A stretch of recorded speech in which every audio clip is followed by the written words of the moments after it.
Well, we talked on Saturday and kind of said, I guess probably all that needed to be said. It was a great team we played. What a fantastic offense, and we just couldn't stop them. And unfortunately, we got stopped 3 times, which was 3 times too many. And had we not gotten stopped, we hopefully would have scored there and had one more score than they did. So it was a really well contested game. I mean, two teams were really playing hard. Our defense played hard. We didn't play very well, but played hard. And there were some guys that made some really good plays on defense and played good games on defense, but certainly didn't show up in the score. And we had our struggles with the RPO game that's so unique in what they do, and it's good stuff. But was really pleased with the offense, the way we moved the football, and we're able to score points. Just back-to-back weeks playing Power 5 teams. One week we do a great job on defense, really, to hold Wisconsin to 20 points, and then the next week to score 56 against a Power 5 team. We put those two together, we'd have a much better result. But we're looking forward to the next game and the opportunity that it presents.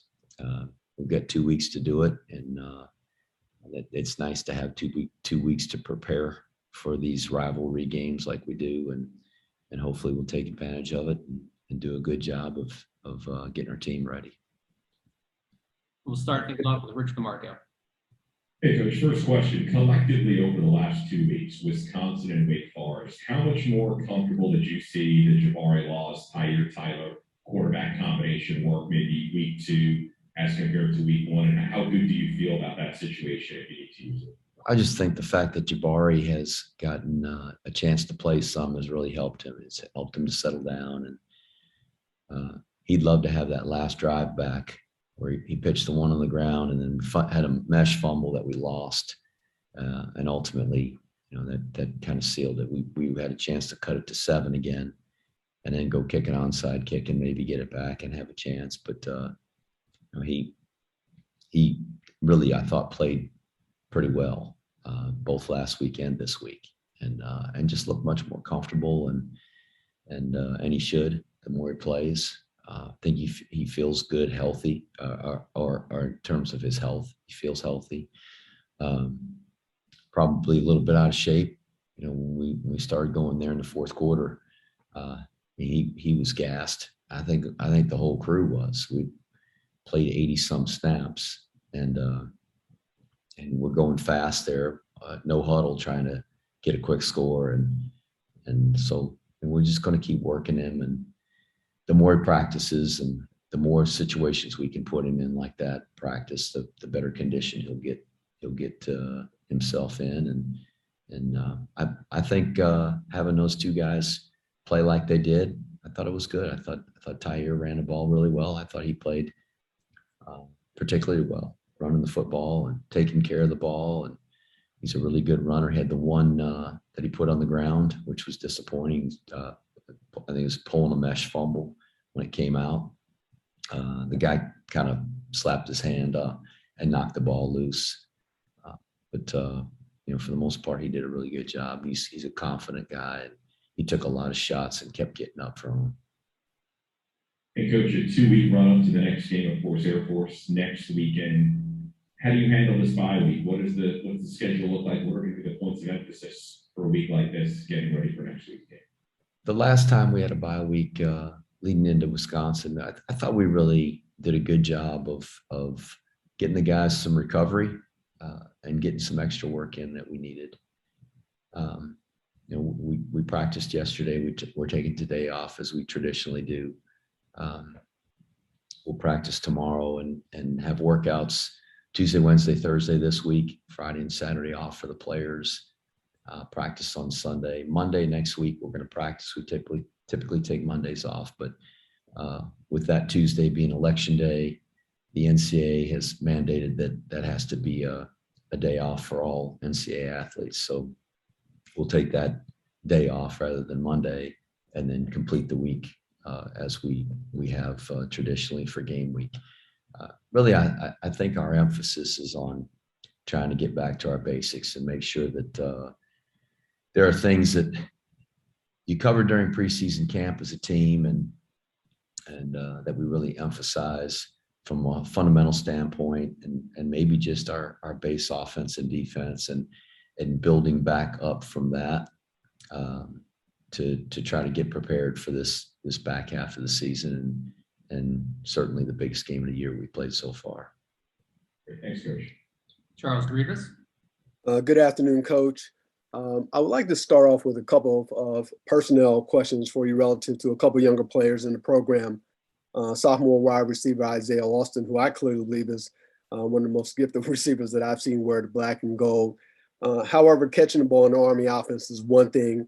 Blocking is another element that is an essential for a wideout.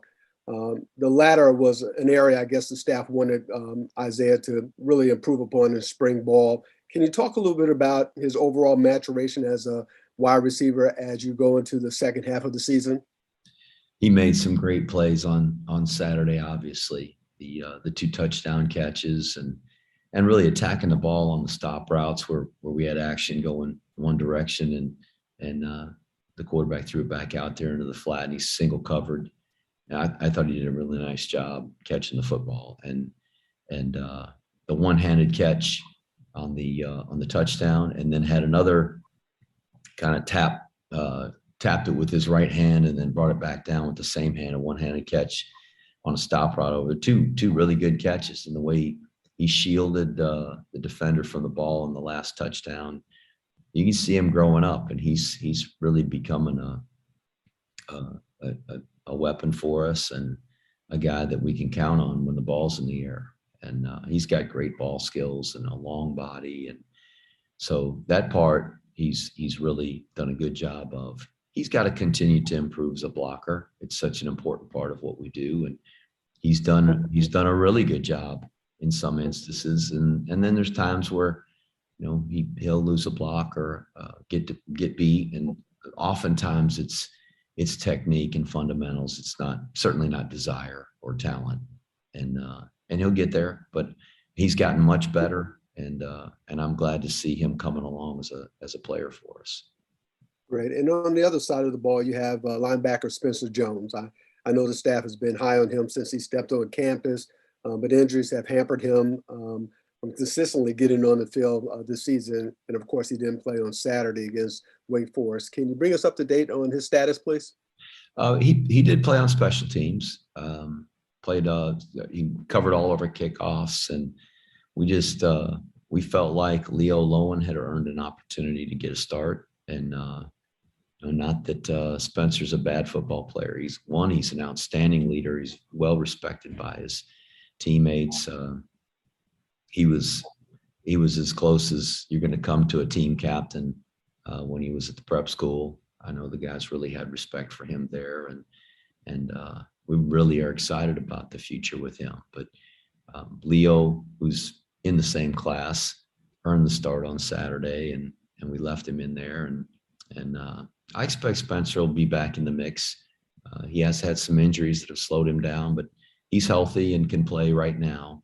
And he didn't practice probably every day over the 3 weeks between the Ball State game and Wake Forest, but a little bit leading up to Wisconsin, and really the second week of that preparation, he was fairly healthy, but didn't have a great game, and he knew it, and he'll have a bunch of really good games ahead of him in his career.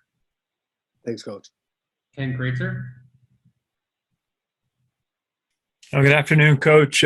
Just like to start, what did it look like when you looked at the game film of some of the plays that Wake Forest made on Saturday? Those 2 75-yard passes kind of stick out in the third quarter. One became a 1-play drive, and the other was a 3-play drive. Was anything that Wake Forest was doing that really made it difficult on your defense? Recruiting really well. They got some good players that run fast, and they ran right by us. And it's agonizing to watch. But we try to back the guys up. They caught a route in front of us. We're in coverage. We were backed up, and then we didn't make the tackle, and they ran right by us. we tried to double coverage, try to bracket them, one on the inside, one on the outside. They ran by both of us.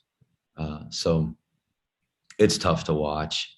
And our guys were frustrated and disappointed. And like I said, after the game, I don't know that that's ever happened to us like that since I've been here. And we've been a good defensive unit and played really well and played tough. And our guys played tough on Saturday. We just didn't play very well. And give credit to Wake Forest. They had their way with us. So we'll try to fix those problems for the next time we play and see if we can improve and get better. We're going to need to. Just ask about Connor Bishop's return to the center position and Noah Knapp moving over to left guard. Obviously, you ran the ball real well all day. How did that move? How was it to have Connor back in the lineup? That's the lineup we started this season with, and I thought it was good. We actually Dean Powell was the starter at right guard and Finucane at right tackle when we started the season. But with Dean was a little bit banged up going into the game. Conor had practiced at guard, and we started Kolinchek at tackle, and I thought that was a good unit in there, and those guys did a nice job. I'm glad to see Connor Bishop back. He wasn't completely healthy on Saturday, but healthy enough to play, and I'm glad we were able to put him in there. It's nice to have a veteran player like that back kind of at home in his position. John Kikas. Hey, Coach, Sal mentioned to me on Saturday that none of your opponents have been called for holding the whole season. Can you reflect on that? Is that accurate? That's accurate. It was 7 games, and we've got the nation's leader in sacks and Andre Carter, and no holding calls against us. Maybe he's just that good that he goes by him so fast that they can't hold him. But if you're watching the film like I was, you realize that probably isn't true. But it's the way it goes. Like I said, there's other guys get paid money to do their job in calling a game, and I get paid money to do mine, and I don't do it perfect all the time either. Thanks, Coach. Ken, go ahead. Hi, Jeff. Can you give us a little more insight on Leo Lowen and his progress and what he's all about? He was a safety when we recruited him out of Austin, Texas, and comes from a great program down there, Westlake in Austin, and just really excited about him as a player and good speed, and he's a big aggressive player, and we felt like a move. And he felt like a move to linebacker might fit him a little bit better. So it took him some time to just get used to playing in the box when you're a guy that plays out there in space and is a safety and kind of has the whole defense and the whole picture in front of you.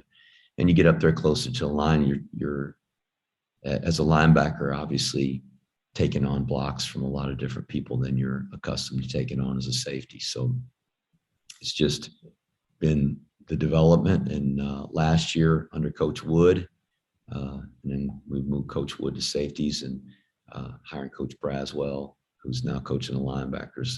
So both of those coaches have done a good job of really developing him and getting him ready.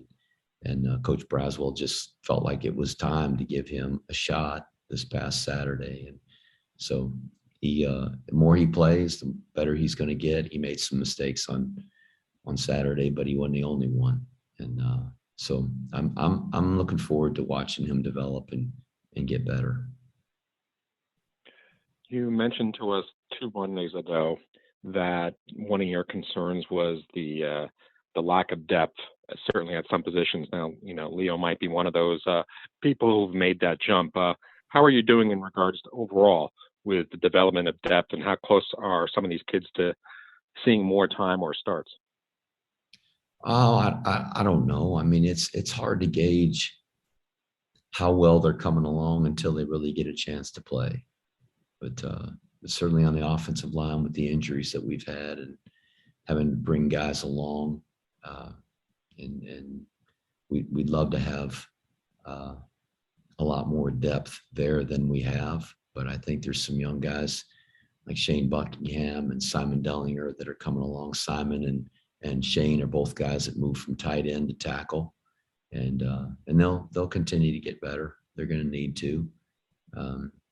There's other young guys, Cooper Smith, who's a freshman, and guys like Sam Barzak, and there are others that are in the depth and working their way up, and the more they practice, the more they play, the more confident they'll get, and the more confidence we'll have in them. So that's just one position. There's others, obviously. The defensive line, we feel pretty good about the core unit we've got there with Nolan and Kwabena Bonsu. Ryan Duran was back playing again Saturday. It was great to see him back out there. Chris Frey. But there's some young guys at that position. Darius Richardson, who's coming along, and he's not really a young guy now. He's been in the program a good while. Tyler Komorowski. Just happy to see those guys really starting to develop and become guys we can count on. Nate Smith made a move from outside linebacker to defensive line, and that's really helped the depth there. Guy like Jimmy Charlo, I think he keeps getting better. He plays a lot of special teams. He's backing up Malcolm Morrison. Jalen Jacobs, and backing up Andre Carter. So there's some guys that are coming along. The secondary is always a concern. The offensive line is always a concern. Having enough guys, because it can really get exposed in both of those areas if you don't have good players, guys that are capable of going in and doing the job. May we get an update on Christian Anderson? No, you may not. Fair enough. And lastly, excuse me, with the Air Force game coming up, what do you think about this neutral site agreement for the next 2 years? Is it something that you like, the idea of getting a special date in another venue, or do you like the home and home? I like playing every game at home. If we could schedule all 12 of them right here at Mikey Stadium, I'd be in favor of that. But obviously we can't do that. So I think this series down in Texas kind of worked out. As you're aware, we're working on a stadium renovation here, the East Stands project, which we're all very excited about. And I think there was some anticipation that we may be in the middle of construction here over these next 2 years on the new East Grandstands. And I don't know where that is right now, but I think just the planning of that and the hopes that it might match up was really the impetus behind that. But like I said, I love playing at home and playing these rivalry games. I don't know that it matters where we play. Both teams are going to be very excited about the opportunity, and they're excited about the rivalry. I know our players are. I'm sure theirs are too. But we'll see if it's something that we continue on beyond this point. But as I said, I'll take every game at West Point we can get. Charles, for you? Yes, Coach. Just have one follow-up question. As I watched Saturday's contest, I could not help but thinking that, Army's offense is more RPO offense than the traditional triple option offense, especially when you have Anderson and Laws under center, which honestly I thought has been the case over the last couple of years. Can you just shed some light on my assessment and observation, please? Well, our RPOs they're not really run pass options. They're run pitch options. The pass plays that we have for the most part are called pass plays, but we do have a package of RPOs. It's just not something that we're going to live in. I think what we do under center, all the different formations and the things that we present to a defense make us unique, and I believe that's our edge, is to do it differently than everybody else. But there's some value to having the run pass options, and we work on them quite a bit, and it's just something that we haven't felt like either was the right time or that maybe we're confident at that point in the game that that's the answer to give to our opponent. You know, I don't know that what Wake Forest does in theory is a whole lot different than what we do with the football. There's a lot of different people that can handle the football on a particular play, both for them and for us. But it's just presented in a different way. And I don't really see them jumping under center and running a run pitch option, very often. And they might have an option play or two in their offense, but it's just not what they're going to go to if they need an answer to something. And we're probably the same. But I think having Laws and having Anderson certainly give us a lot of options to be able to do those kinds of things. Thanks, Coach. We'll go ahead and close out. Ken Kreitzer. Coach, just thinking about Air Force, they have the week off to they have 2 weeks to prepare, like just as your team does. They're coming off the loss to San Diego State 20-14 to an unbeaten team. Brad Roberts 100 yards a game rushing, and Vince Sanford 8 tackles for loss. What stands out to you with this Air Force team? Just the fact that it is such a rivalry for us. What's at stake? The Commander-in-Chief's trophy, and anytime we play one of the other academies, it's an emotional, physical, tough, hard-fought football game, and I expect this one will be as well. They've got some guys that are really performing very well, and I've watched all their games, and certainly they have done a really good job. So they've got some guys that have been very productive. The guys you mentioned, Jackson, the lineman on defense, I think does a really good job. He's a good player. So again, it's just a matter of preparation for us. And I know they'll feel the same, that it's preparation for the game and try to execute. And that's what's going to win football games. And there's certainly going to be a lot of emotion, but emotion doesn't win. Execution wins, and we're going to try to do that better than we did the last couple of weeks.